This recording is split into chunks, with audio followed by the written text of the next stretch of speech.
अजमेर का क्षेत्रपाल हॉस्पिटल अब धीरे धीरे नई ऊंचाइयां छूने लगा है, क्योंकि क्षेत्रपाल हॉस्पिटल में एक ही छत के नीचे कई गंभीर बीमारियों का इलाज किया जा रहा है। और अब क्षेत्रपाल हॉस्पिटल ने कैंसर जैसी गंभीर बीमारी का इलाज भी शुरू कर दिया है। यानी कि अब अजमेर के क्षेत्रपाल हॉस्पिटल में कैंसर से पीड़ित मरीजों को अजमेर से बाहर नहीं जाना पड़ेगा और उनका इलाज यहीं पर हो जाएगा। दिल्ली के cancer surgeon doctor Arvind Kumar ने बताया कि कैंसर से डरने की नहीं बल्कि उससे लड़ने की जरूरत है। आप जागरूक होंगे तभी इस बीमारी से हम जीत सकते हैं। इस बीमारी से जीतना काफी आसान है और इसमें डरने की कोई जरूरत नहीं। उन्होंने कहा कि कैंसर जैसी बीमारी को सर्जरी, कीमियोथेरेपी और रेडियोथेरेपी से ठीक किया जा सकता है, जिसके लिए क्षेत्रपाल हॉस्पिटल में जल्द ही कैंसर सेंटर भी शुरू कर दिया जाएगा और रेडियोथेरेपी की मशीन भी यहां पर लगने वाली है।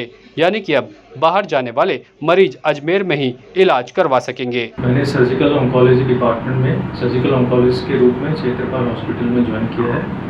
मैंने अपना MBBS व MS सफदरजंग हॉस्पिटल नई दिल्ली से किया था।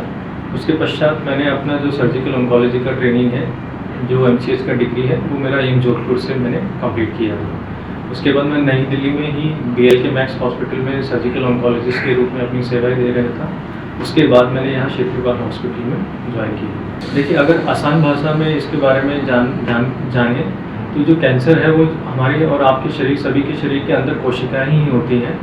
तो जो कैंसर की कोशिकाएं होती हैं, इनके अंदर एक एबिलिटी आ जाती है जिसमें ये निरंतर बढ़ती चली जाती हैं। इनमें इनको रोकने की क्षमता जो शरीर की होती है, उसमें जो भी दिक्कतें होती हैं, उन दिक्कतों के कारण ये कंट्रोल में नहीं रहती और फिर निरंतर बढ़ती जाती है और एक गठान या कैंसर का रूप ले लेती है। देखिए, कैंसर को जानलेवा या लाइलाज बीमारी बोलना बिल्कुल पूरी तरीके से तो ठीक नहीं है। ये निर्भर करता है कि मरीज़ हमारे पास में किस तरह के कैंसर को लेके आता है, किस स्टेज पर वो हमारे पास में इलाज के लिए आता है और किस अंग में उसे कैंसर होता है। तो इन पर निर्भर करते हुए अगर मरीज़ सही समय पर, सही स्टेज पर हमारे पास जल्दी इलाज के लिए आता है, वो पूर्ण इलाज लेता है, तो ये पूरी तरीके से इलाज हो सकता है। देखिए, कैंसर के मूलतः 3 उपचार होते हैं, जिसमें सर्जरी का उपचार आता है, कीमोथेरेपी या दवाइयों का उपचार आता है और रेडियोथेरेपी या रेडिएशन का उपचार आता है। तो मरीज़ का जिस तरह का कैंसर है, जिस स्टेज का कैंसर है, उसके अनुसार या तो मरीज़ को सिर्फ सर्जरी के द्वारा ठीक किया जा सकता है या किन्हीं मरीज़ों में हमें सर्जरी, कीमोथेरेपी व रेडिएशन की ज़रूरत पड़ती है और कुछ मरीज़ों में हमें कीमोथेरेपी और सर्जरी की ज़रूरत पड़ती है। देखिए, रोकथाम के लिए सबसे पहले जो हमारी जनता है, हमारे समाज में लोगों को कैंसर के प्रति जागरूक होने की आवश्यकता है, जिसमें कैंसर होने के कारण वो थोड़े बहुत जाने तो उनके लिए और सभी के लिए बेहतर है। सिंपल हमारे लाइफ में अगर हम कुछ चेंजेस, बदलाव करें, जैसे कि ये तंबाकू के पदार्थों का सेवन है जो मुंह के कैंसर और गले के कैंसर का कॉमन कारण है, अगर इन चीज़ों को छोड़ें तो फिर इन चीज़ों से जो ये होने वाला कैंसर है तो इसमें रोकथाम मिलती है। बाकी महिलाओं में स्तन का कैंसर और फिर गर्भाशय का, अंडकोश का और सर्विक्स का कैंसर होना। अच्छा, आनुवंशिक कैंसर क्या है? देखिए, आनुवंशिक शब्द से हम ये जान सकते हैं कि जैसे कुछ परिवारों में हम बोलते हैं कि उनके पिताजी को था, फिर बच्चों को हो गया, या बहनों को था या माताओं को था। तो आनुवंशिक चीज़ होती है, वो एक परिवार के अंदर पास ऑन होती है। जैसे अगर परिवार होता है तो जीन्स के थ्रू बच्चों में होने का उसका खतरा जो नॉर्मल लोगों की तुलना में ज़्यादा होता है।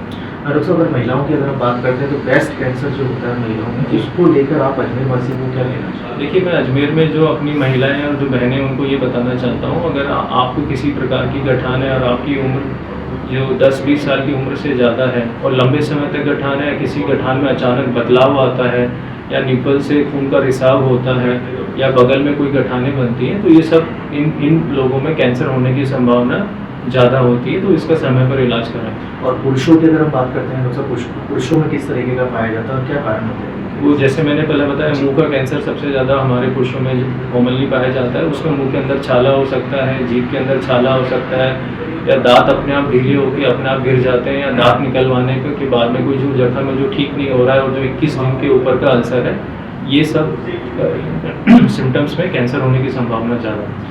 महिला पुरुष के बाद में बच्चों की अगर हम लोग बात करते हैं डॉक्टर साहब, तो बच्चों में किस तरीके के कैंसर पाए जाते हैं? देखिए, जो बच्चों के कैंसर हैं वो वयस्क लोगों की तुलना में अलग प्रकार के होते हैं। बच्चों में कॉमनली ब्लड का कैंसर, जिसे हम ल्यूकीमिया कहते हैं, या गठानों का कैंसर जो लिम्फोमा होता है, या फिर बच्चों में जिगर के अंदर और गुर्दों के अंदर हेपेटोब्लास्टोमा और नेफ्रोब्लास्टोमा जैसे कैंसर होते हैं, तो उनको आंखों के भी कैंसर होते हैं जिसे हम रेटिनोब्लास्टोमा बोलते हैं। डॉक्टर साहब, एक लास्ट मेरा आपसे सवाल है कि एक कहते हैं कि कैंसर पे हारना नहीं है, कैंसर को हराना है। क्षेत्रपाल हॉस्पिटल इसके लिए क्या करेगा? जी देखिए, बहुत जल्दी हम एक कॉम्प्रिहेंसिव कैंसर सेंटर कर लेके आ रहे हैं, जिसकी न्यूज़ आपको जल्दी देंगे।